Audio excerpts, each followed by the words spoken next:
रचनात्मक लेखन मंच में आप सबका स्वागत है। मैं दिया चित्रांशी रचनात्मक लेखन मंच न्यास से अपने अगले प्रतिभागी को प्रस्तुत करना चाहती हूँ। रचनात्मक लेखन मंच न्यास वाराणसी द्वारा आयोजित मुंशी प्रेमचंद जी के संदर्भ में 5 मिनट वीडियो ऑडियो प्रतियोगिता में सभी को नमस्ते। मैं शिवांश पीलीभीत से प्रेमचंद जी की कहानी अमृत के कुछ अल्पांश आपके समक्ष प्रस्तुत करना चाहूँगा। अमृत। मेरी उठती जवानी थी जब मेरा दिल दर्द के मज़े से परिचित हुआ। कुछ दिनों तक शायरी का अभ्यास करता रहा और धीरे धीरे इस शौक़ ने तल्लीनता का रूप ले लिया। सांसारिक संबंधों से मुंह मोड़कर अपनी शायरी की दुनिया में आ बैठा और 3 ही साल की मश्क ने मेरी कल्पना के जौहर खोल दिए। कभी कभी मेरी शायरी उस्तादों के मशहूर कलम से टक्कर खा जाती थी। मेरी कलम ने किसी उस्ताद के सामने सर नहीं झुकाया। मेरी कल्पना एक अपने आप बढ़ने वाले पौधे की तरह छंद और पिंगल की कैदों से आज़ाद बढ़ती रही और ऐसे कलम का ढंग निराला था। मैंने अपनी शायरी को फारस से बाहर निकालकर यूरोप तक पहुंचा दिया। यह मेरा अपना रंग था। इस मैदान में न मेरा कोई प्रतिद्वंदी था न बराबरी करने वाला। बावजूद इस शायरों जैसी तल्लीनता के मुझे मुशायरों की वाह वाह और सुभान अल्लाह से नफ़रत थी। हाँ, काव्य रसिकों से बिना अपना नाम बताए हुए अक्सर अपनी शायरी की अच्छाइयों और बुराइयों पर बहस किया करता था, तो मुझे शायरी का दावा ना था। मगर धीरे धीरे मेरी शोहरत होने लगी और जब मेरी मसनवी दुनियाएं हुस्न प्रकाशित हुईं तो साहित्य की दुनिया में हलचल सी मच गई। पूरे शायरों ने काव्य मर्मज्ञों की प्रशंसा कृपणता में पौधे के पोथे रंग दिए गए। मगर मेरा अनुभव इसके बिल्कुल विपरीत था। मुझे कभी कभी यह ख्याल सताता रहता कि मेरे कद्रदानों की यह उदारता दूसरे कवियों की लेखनी की दरिद्रता का प्रमाण है। यह ख्याल हौसला तोड़ने वाला था। बहरहाल जो कुछ हुआ, दुनियाए हुस्न ने मुझे शायरी का बादशाह बना दिया।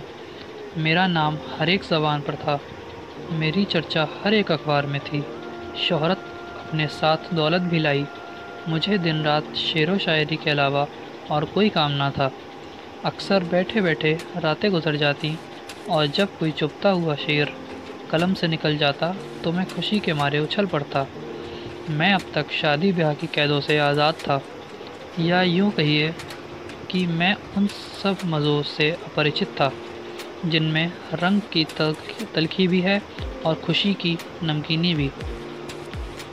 अक्सर पश्चिमी साहित्यकारों की तरह मेरा भी ख्याल था कि साहित्य के उन्माद और सौंदर्य के उन्माद में पुराना बैर है।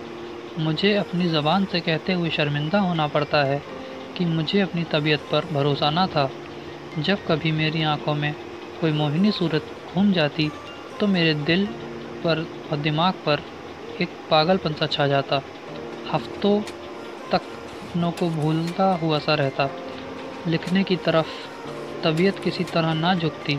ऐसे कमज़ोर दिल में सिर्फ़ एक इश्क की जगह थी। इसी डर से मैं अपनी रंगीन तबीयत के खिलाफ़ आचरण शुद्ध रखने पर मजबूर था।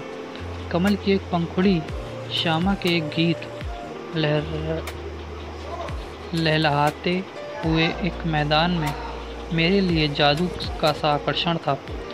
मगर किसी औरत के दिल फरेब हुस्न को मैं चित्रकार या मूर्तिकार की बेलौस आँखों से नहीं देख सकता था। सुंदर स्त्री मेरे लिए एक रंगीन कातिल नागिन थी, जिसे देखकर आंखें खुश होती हैं मगर दिल से डर सिमट जाता है। खैर, दुनियाएं हुस्न को प्रकाशित हुए 2 साल गुजर चुके थे।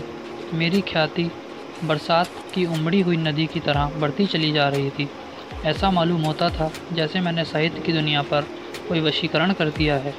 इस दौरान मैंने फूट कर शेर तो बहुत कहे, मगर दावतों और अभिनंदन पत्रों की भीड़ में मार्मिक भावों को उभरने ना दिया। प्रदर्शन और ख्याति एक राजनीतिक के लिए कोड़े का काम दे सकते हैं, मगर शायर की तबीयत अकेले शांति से एक कोने में बैठकर ही अपना जौहर दिखलाती है।